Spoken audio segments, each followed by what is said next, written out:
Hi, welcome back to Game Time Tech. This is Melody Brue from More Insights and Strategy, and with me, as always, is Robert Kramer. How you doing, Robert? I'm good. How are you doing? Staying warm, or I'm trying to with my Seahawks scarf, but it was Yes, we're both. appropriately put on for this Uh-huh. coming Super Bowl. I mean, I think even if it wasn't freezing, where both of us are, we'd have to just put on our scarves anyway. But it actually happens to be keeping us warm at the same time, which is nice. But Um, we got a packed show today. We have the Super Bowl coming up at Levi Stadium in Santa Clara, although people keep saying San Francisco. But today we're going to cover our sports tech pick six, our six standout technologies for the Super Bowl, the things that actually have to work when the NFL hits its biggest moment. And we have an extra point. We'll talk about Super Bowl commercials, which of course everybody loves. Quick disclaimer, this show is for information and entertainment purposes only. While we will discuss publicly traded companies on the show, its content should not be taken for investment advice. So, with Super Bowl 60 coming up, I'm so excited. Wow, I love are the you Super Bowl. excited? Do you have big plans, big food, all the things happening? Isn't that part of it? I mean, you gotta, you figure out who you like, you invite the people over that support who you like, right? So you fill out those grids and you pick the grids and you have like all the food that you usually aren't supposed to have, and chicken wings and buffalo chicken dip and We're not supposed pizzas to from have St. that? Louis. What's that? I said we're not supposed to have that? Well, it's not supposed to be good for you, but I like junk food more than I like regular food. So I like. How about you? Yeah, I'm excited. I don't know what we're gonna do yet, but it's always everything surrounding the Super Bowl is always like big group of people and food and all the things. But this year before the Super Bowl, actually this Friday, the NFL and the Bay Area Host Committee are launching its first ever Super Bowl Innovation Summit. So I think this is really interesting because it's clearly signaling how central sports technology is to the game. There's 600 different leaders from sports, technology, media, and investment. Obviously, it's really helpful that it's in the Bay Area. So we've got, tech. Super Bowl hits Silicon Valley. Yeah, and like you said, I do think the location matters a little bit because it's not actually happening at the stadium. It's Yeah. happening at the San Francisco Museum of Modern Art, which says this is a business and strategy conversation, not necessarily about fan activation. And the speaker lineup reflects where the league is headed. Neil Mohan from YouTube on creator driven sports media, Amy Howe from FanDuel on engaging fans at scale in a regulated environment, and Andrew Bosworth from Meta on immersive tech and AI. So I think it's really got a pretty good field of people that are putting forth an effort here. Yeah, I love that. And I love the conversations. I mean, the FanDuel conversation will be funny and it'll be interesting and funny because I'm sure you've seen um, the Super Bowl ad that they're airing with one of the Kardashians. So they're getting some humor into this one. But really, this is like all of these ideas that they're discussing and all of the things that these companies are doing are all things that happen typically throughout the season. They get tested in smaller ways. So like the streaming formats, the betting integrations, the alternate broadcasts. There's a lot of this that now is becoming right front and center. Yeah, and the Super Bowl is where those ideas get exposed, but to a global audience. So nothing gets invented that week, but everything gets validated or challenged or put at scale. Yeah. This goes to show that our thesis of sports technology playing a big part in enterprise technology is really playing out, no pun intended, actually pun intended, playing out in real time. Well said. So the network stack used, on Super Bowl Sunday is the same stack, kind of going with that theme throughout the whole season at Levi Stadium. So it's just pushed harder probably than any other day, and even matters more that everything kind of comes together and works properly. Yeah, all season long, the 49ers stadium relies on Cisco Wi-Fi. Cisco for Wi-Fi, for security, and visibility across fans, operations, and media. So during a typical game, that looks like tens of thousands of connected devices. And my scarf is all wobbly. But during the Super Bowl, you've got all of that, the fans, broadcasters, league operations, sponsors, plus all this extra temporary infrastructure all happening at once. It's a lot. Cisco's role doesn't change. The tolerance for failure does. Like we said, like everything has to work. So on the carrier side, Verizon and T-Mobile are doing what they've done all season too, adding capacity where usage spikes. So the difference is volume and volume simultaneously, but everyone is uploading. Like all these fans are doing something in the stands, but they're uploading, streaming, and sharing something at the same time. So it's critical that this is all working. They're uploading, they're sharing on social, they're checking stats, they might be betting, who knows? I mean, there's just so much that goes on throughout these games, but the reality is what they want is to not think about it at all. They don't want to have to think about connectivity. And if the infrastructure teams do their job, then they don't have to think about it at all. But nothing can go down. Everything must be also tightly protected in these high stakes environments. So, super high stakes. And I think it's just a little side note.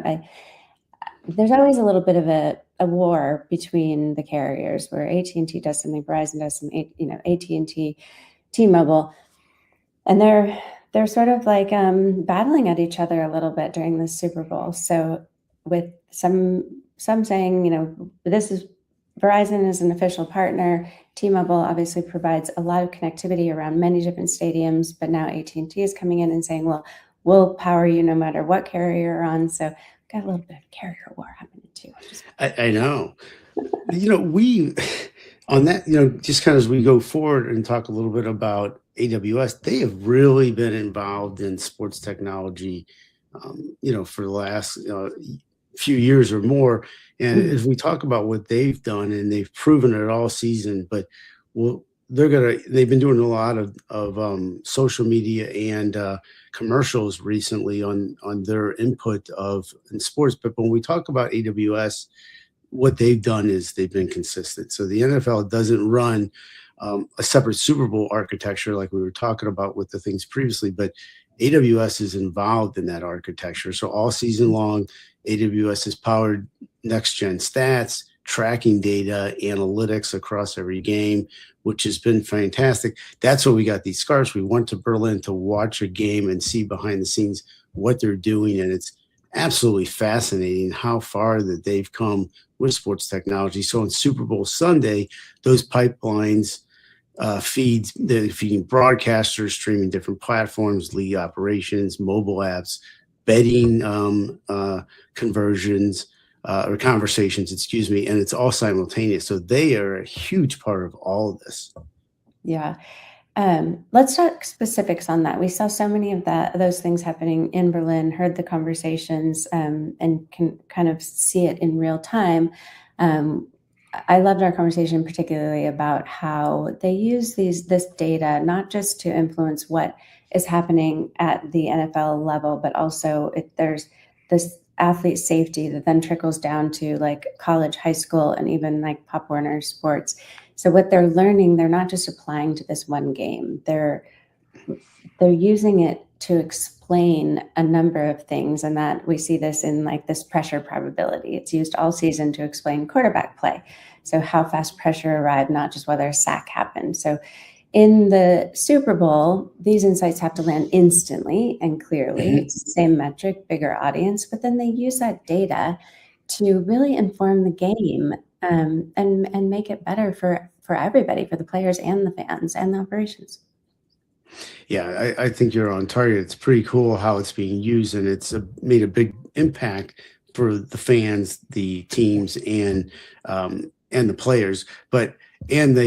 And if we talk a little bit about the Big Data Bowl, the NFL Big Data Bowl is where many of these analytics ideas get tested, and they're actually used really throughout the season. So that's why nothing on the Super Bowl is experimental, but these models have been pressure tested across hundreds of games, kind of like what you're talking about. Yeah.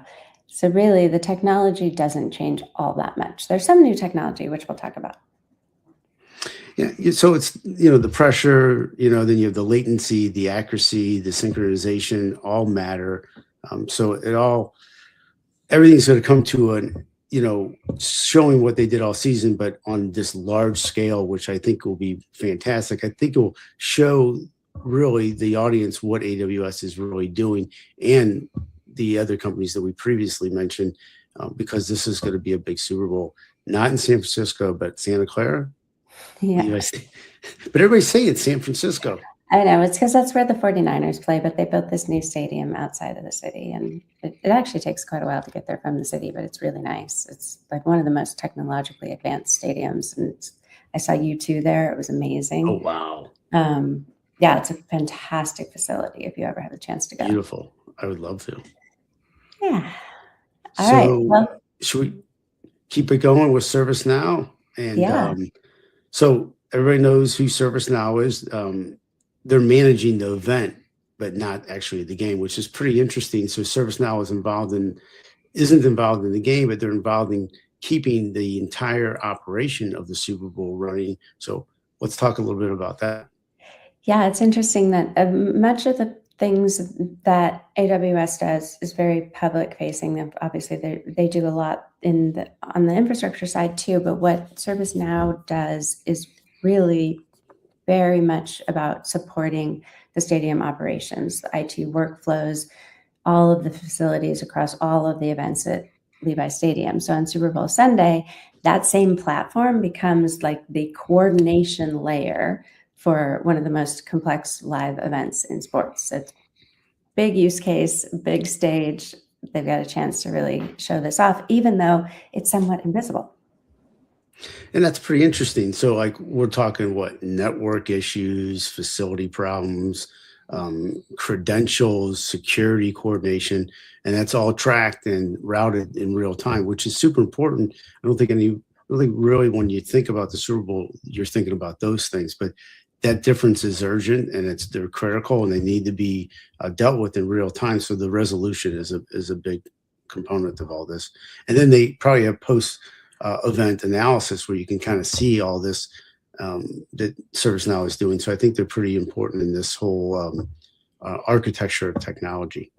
Yeah, it would be so interesting if somebody could create a diagram of how many technologies influence every stage in what you do at a stadium, from entry to concessions to even bathroom availability. Now there's signs and things. So there's so many different technologies that are involved, but all of them have to work together and stay in sync and not fail at any time, or if they do, that alert has to happen instantly and it has to be triaged and taken care of. So this is a way that ServiceNow doesn't necessarily show up in front of people, but it certainly is a big part of how they run the operations and how people feel that the event runs smoothly. And now this year, fans watching will see a little bit of ServiceNow, but we'll get to that later because we'll talk about it in the extra point on our commercials.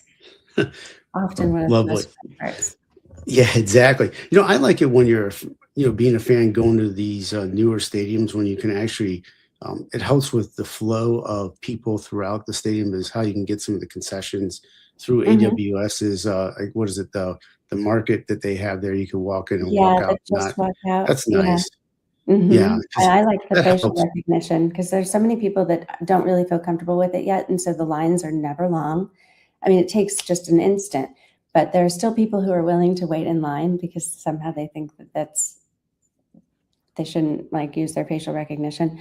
Oh, right. Although their identity is completely tokenized and it's safe. But, I mean, just as safe. I've used it. I think it's great. Yeah, exactly. But if you can do it where you walk in and they have already your face and you have an app and you have your payment method on and you can just walk in and grab something, you save yourself minutes. And that doesn't seem like a lot, but when you're watching a game, things can happen in seconds, and you don't want to miss that. So I think that operational flow, like you said, is so important at a game. And it's also really important for fans at home. Like everything is becoming more personalized, more tailored. People want to see what they want to see. And so I think it's actually more important that a lot of people make it out, because when we went to Berlin, going to the restroom or going to get a something from the concession took twice as long or 3 times as long than we would have liked to have, and that takes you away from enjoying the game, being able to look at some of the information that you're getting through the mobile apps, or looking through what's going on the field, because you're spending all your time outside at a environment that's not conducive to moving quickly. And I think that, like you said, those operations of the flow is critical in all these new stadiums, and part of the equation of the technology being absorbed the correct way. Just another side note here. But so if we talk about accessibility, OneCourt that we're going to get to right now is on the biggest stage. Accessibility, where the Super Bowl spotlights kind of what really matters. So tell us a little bit about that. I love this. I wish I could show a visual of it. Imagine like an iPad that has a field on it that you can touch and feel the game happening in real time. Ball placement, player placement, haptic feedback. It's like it's bringing this tactile feedback device for visually impaired fans so that they can really follow the action in real time. I love this. It's just like at an event being able to have a section where somebody is doing sign language for the people who are speaking, so that people can really participate in the event, or headphones that translate into a different language or anything. It just opens up the game experience to more people, which is ultimately what the league and the teams want, is to broaden their fan base. But I love this, and I can't wait to see it. Well, I think it's really fascinating that it's out on the market and available, and I'm not sure that a lot of people know that it's there. But during the season, this shows up in small deployments and watch party environments, which is not the same deployment that we're both trying to see it at. Yeah, and I think the Super Bowl has, this is a really big opportunity to put this device and this technology in front of leagues and broadcasters and sponsors, so that it gets that bigger visibility, because it has been used in other places, like you said, some watch parties and everything. But if this could scale, it could impact so many people and bring new audience to the league. So I really look forward to seeing that happen. Well, as we're continuing down this road, I think the Super Bowl fan experience, we've been talking a lot about the vendors and the different operations and how things work. But when you talk about the fan experience at the Super Bowl, and how operations is driving that's a big deal. So when we talk about fan experience, it spans from the stadium, the broadcast, all the mobile stuff, going back to how that infrastructure full life cycle comes back to the fans, and how great that fan experience can be from what it was when we were growing up, and it was so singular, and now it's basically very dynamic. Yeah, I think if you look at fan experience, you kind of can look at it from two different angles: the things that you don't notice and the things that you do notice. And a good fan experience really comes out in both ways. So there's a lot of things that you may not notice at all, but that is like reduced wait times and better flow of the stadium traffic, better availability of food items, because they've actually used data to predict what needs to be available. The size jersey that you want is available.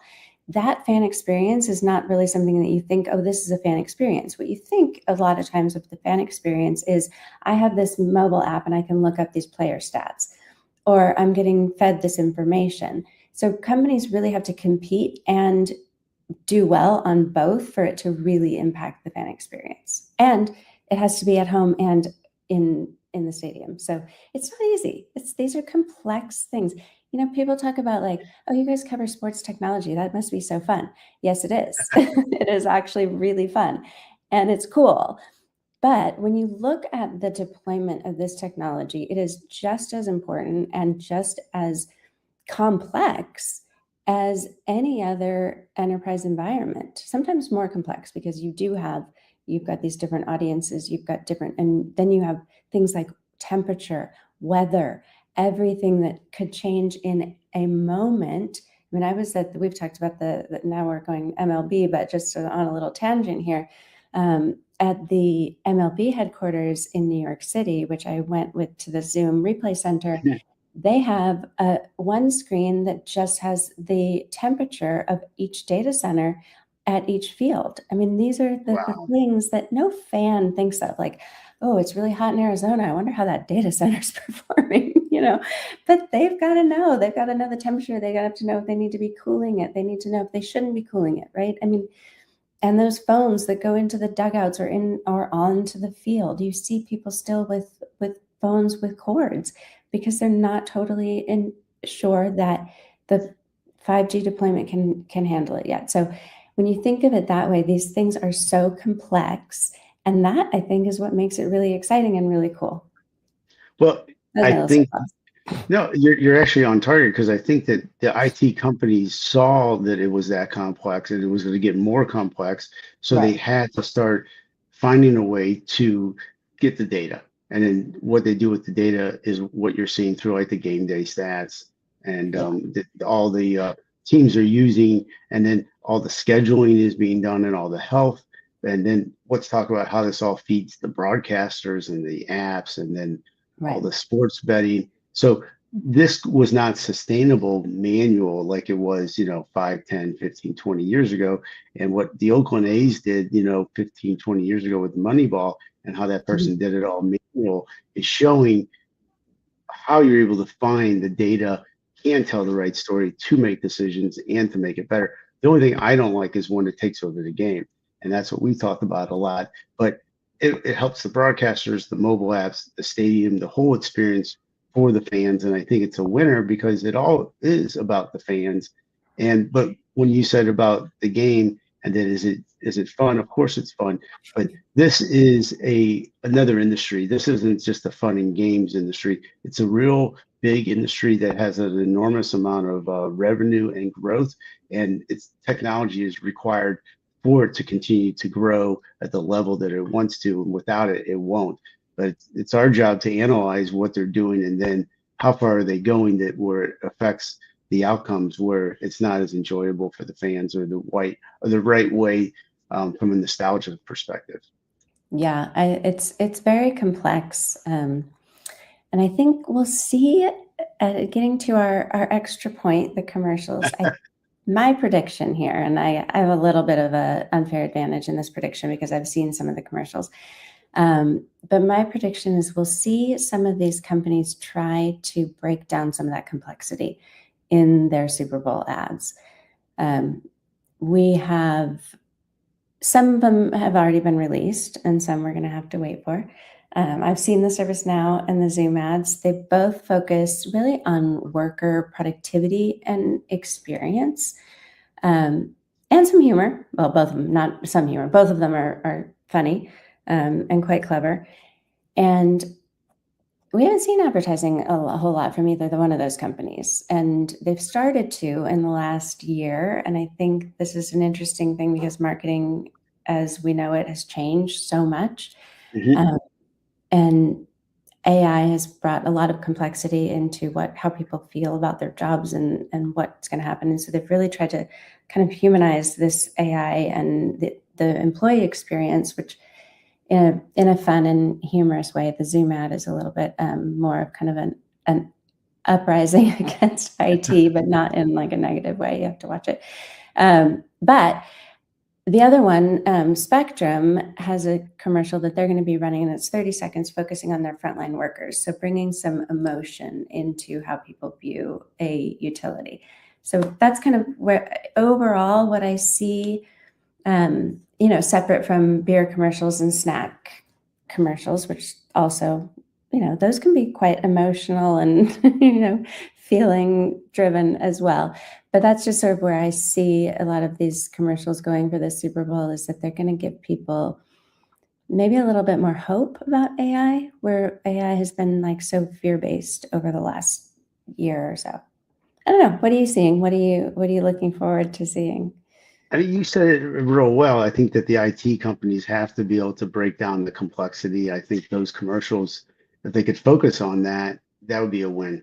Everybody likes to see the Coca-Cola commercials or the Pepsi or the Taco Bell or the Doritos. I mean, they're pretty exciting. But I think going back to that complexity and what you said about AI, Microsoft, how AI fits into everyday work through their Copilot, NVIDIA infrastructure behind AI. I would assume other companies like Google will have things out there as well.